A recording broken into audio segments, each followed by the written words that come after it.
Adobe just proved that the era of human-driven point-and-click is officially over with their new Firefly AI assistant. For decades, creative workflows have been painfully fragmented. You do your vector math in one app, export it, import it into a raster app, and so on. Now Adobe is shifting AI from a passive assistant into an active cross-application orchestrator by integrating Anthropic's Claude and the Kling 3.0 video models. Picture this. You are a solo entrepreneur with a rough audio podcast file. You just type one prompt into your dashboard. Turn this into our summer launch campaign. The AI autonomously takes that audio, cleans the sound perfectly in Audition, generates 3D animated promotional assets in After Effects using Kling 3.0, and builds a cohesive social media campaign layout in Illustrator, all from one sentence. By bringing in Claude and Kling 3.0 to handle the reasoning, Adobe is locking in Anthropic's enterprise ecosystem because Fortune 500 companies don't want to piecemeal their security across 20 third-party wrappers. You are moving from being the pixel pusher to the director managing the vision. This exact dynamic is hitting developers too. Claude Cowork just hit general availability with a Microsoft Word integration, where the AI acts as a hyper-competent co-author, making direct edits using track changes. But the real mind-bender is the massive redesign of Claude Code. They have introduced routines, which run cron-like jobs in the background. A cron job is basically a time-based scheduler, how your computer knows to run a backup at 2 a.m. An AI running a cron job means the agent isn't waiting for your prompt anymore. It's continuously monitoring your code base and executing autonomous loops. Which brings us to vibe coding. With the massive Superblocks 2.0 update, you just describe your business logic in natural language, and the platform compiles it. Superblocks acts as a deterministic sandbox, translating your vibes into execution graphs mapped strictly to your company's security policies so the AI doesn't accidentally leave your database open to the public internet. This is creating a new archetype, the AI nanny. These are senior developers reporting a 100x productivity boost because they are now orchestrating swarms of AI agents. But there's a massive structural flaw here. If an AI agent does all the low-level debugging instantly, how does a junior developer ever build the deep architectural intuition required to catch a catastrophic failure when the AI hallucinates at scale? We are basically kicking away the ladder we used to climb up. Industry giants are stepping on the gas anyway. Google just released a new desktop agent integrated into Gemini Enterprise, adding a require human review toggle because clients are terrified of autonomous actions. But they're also making things frictionless with Chrome skills, one-click programmable browser automations. Highlight a chaotic 50-message customer complaint thread, click a skill, and the AI instantly reads it and creates a prioritized Jira ticket. That intense semantic understanding is bleeding directly into Google's core revenue model, search ads. Google is transitioning their advertising to a new platform called AI Max, retiring manual dynamic search ads entirely. They are handing optimization over to an algorithmic system that maps the hidden intent behind a search.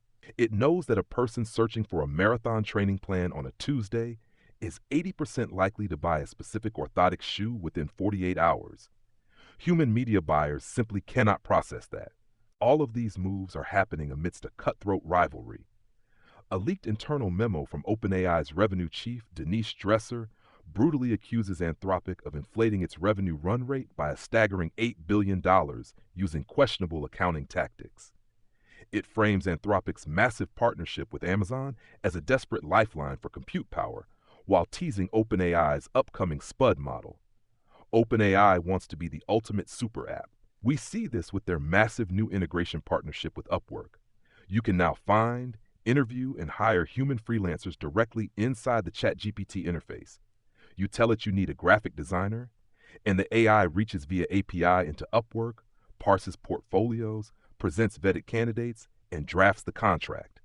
ChatGPT is acting as a middle management procurement department, and because this requires phenomenal compute power, OpenAI rolled out new compute tiers for power users.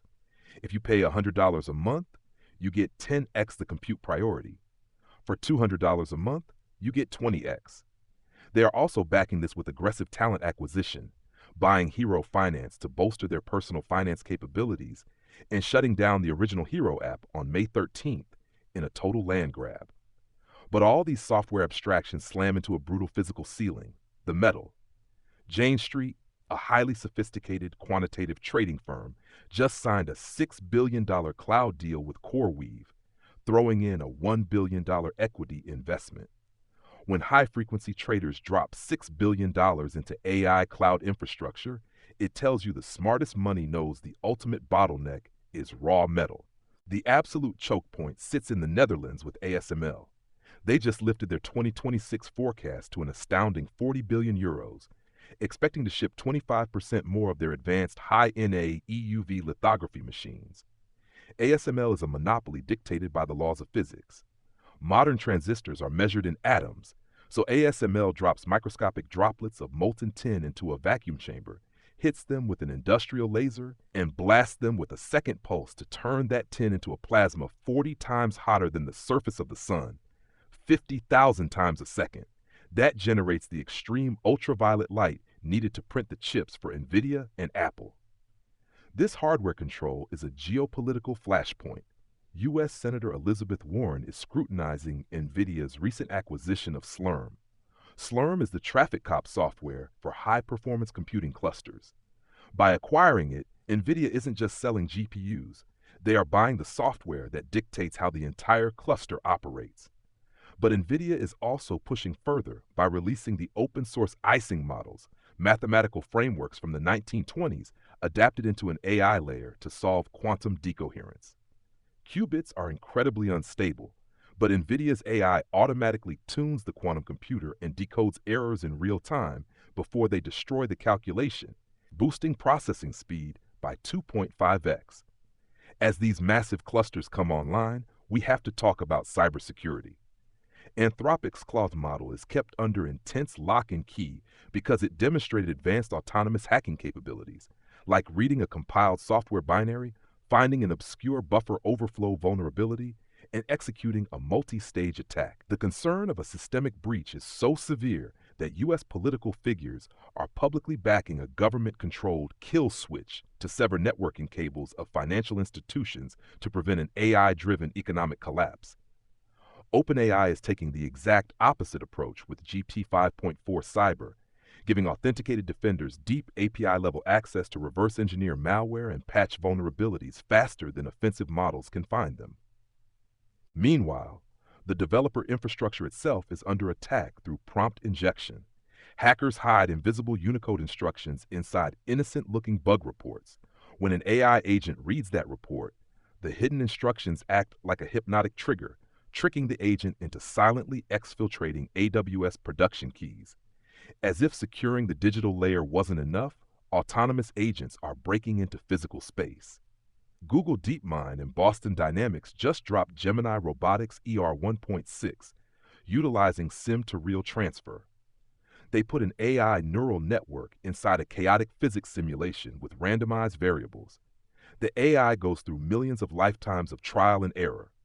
When they drop that brain into a physical robot and it encounters a massive spill of industrial lubricant, it dynamically assesses the friction and steps over it without needing any hard-coded programming. Because the software is advancing rapidly, hardware is becoming cheap.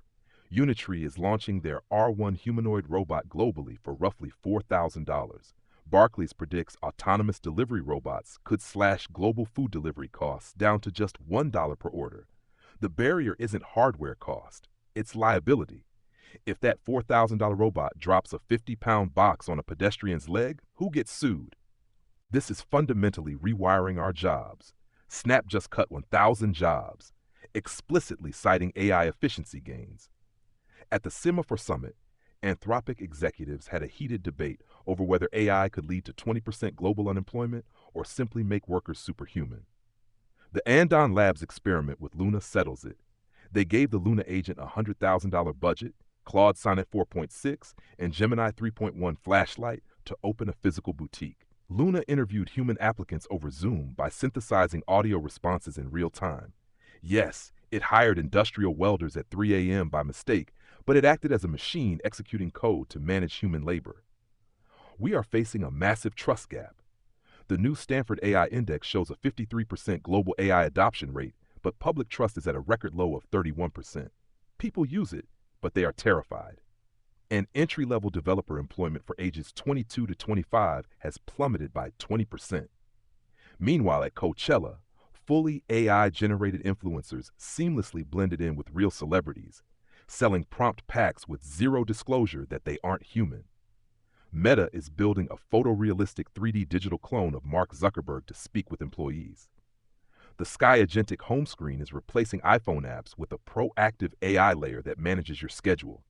Lovable Payments is spinning up chat-to-storefront e-commerce businesses in 40 seconds. But a BMJ Open study found that 50% of AI medical advice given by chatbots was factually problematic. Ask for physical therapy stretches after knee surgery, and the AI might confidently advise you to tear your ligament. It has no medical intuition. We have millions of people trusting an AI chatbot to diagnose joint pain, while 69% of the public says they do not trust AI at all. Before we get into the final takeaways, just a reminder that you can find more deep insights like this at inuku.com. So what is the ultimate consequence of integrating AI into every facet of our lives? It comes down to the legal reality. A massive recent U.S. legal ruling established that AI chat logs and prompt histories are now fully admissible as discoverable evidence in court cases. Your prompt history is no longer a private diary. If you hand over your corporate credit card to an autonomous agent like Luna to run your e-commerce business, and that agent commits wire fraud or plagiarizes copyrighted data because you lazily prompted it to boost revenue, you could be looking at federal prison. The legal distance between typing a casual prompt and facing a felony conviction just got incredibly short. The friction is gone, but the accountability remains entirely on your shoulders. And that is your daily dose of AI know-how from inuku.com, AI news you can use. The biggest takeaway today is that the technology has completely outpaced the law. As AI moves from a passive tool to an active, autonomous executor in both the digital and physical worlds, the ultimate bottleneck won't be silicon or software. It will be our own legal and corporate accountability. Catch you next time.